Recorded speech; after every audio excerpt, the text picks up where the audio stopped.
Le Premier ministre chinois Li Keqiang va participer donc à son tout premier sommet sur la question des réfugiés et des migrants avant de délivrer un discours prévu pour mercredi devant les dirigeants internationaux.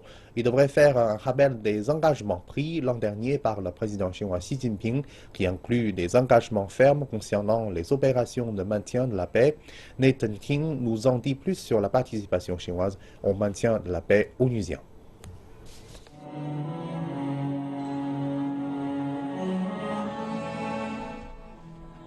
Les dépouilles des casques bleus Li Lei et Yang Shupeng ont reçu les honneurs militaires lors de leur retour en Chine. Ces soldats ont été tués en défendant des civils sud-soudanais. 5 autres casques bleus ont été blessés lors de l'incident.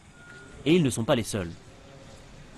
Depuis 2015, près de 200 casques bleus ont été tués dans le monde, la mission malienne étant la mission la plus dangereuse.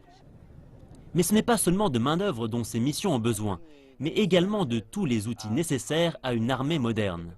Ce dont nous avons besoin coûte cher, de l'aviation, des ingénieurs de combat, des signaleurs. Ces éléments sont plutôt rares dans les structures militaires des contributeurs traditionnels au maintien de la paix. C'est une des raisons qui fait que nous avons besoin que de nouveaux pays qui ont ces capacités au sein de leurs structures militaires nous rejoignent. L'an dernier, ici à New York, le président Xi Jinping s'est engagé à fournir 8000 hommes aux forces de maintien de la paix de l'ONU.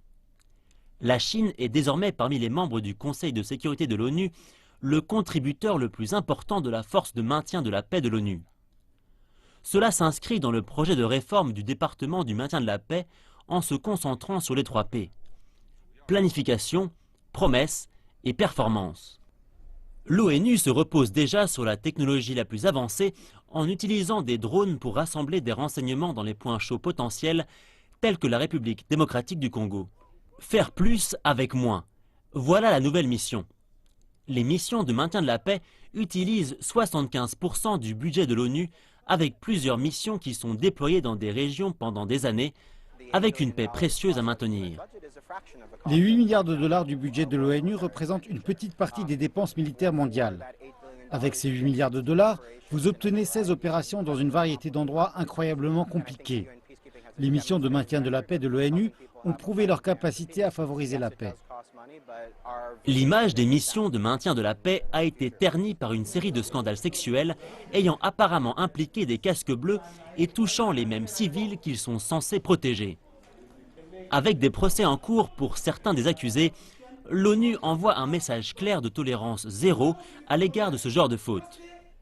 Le Premier ministre chinois Li Keqiang devrait également mettre en avant l'agenda du G20 adopté à Hangzhou et qui appelle au développement d'une économie internationale plus inclusive.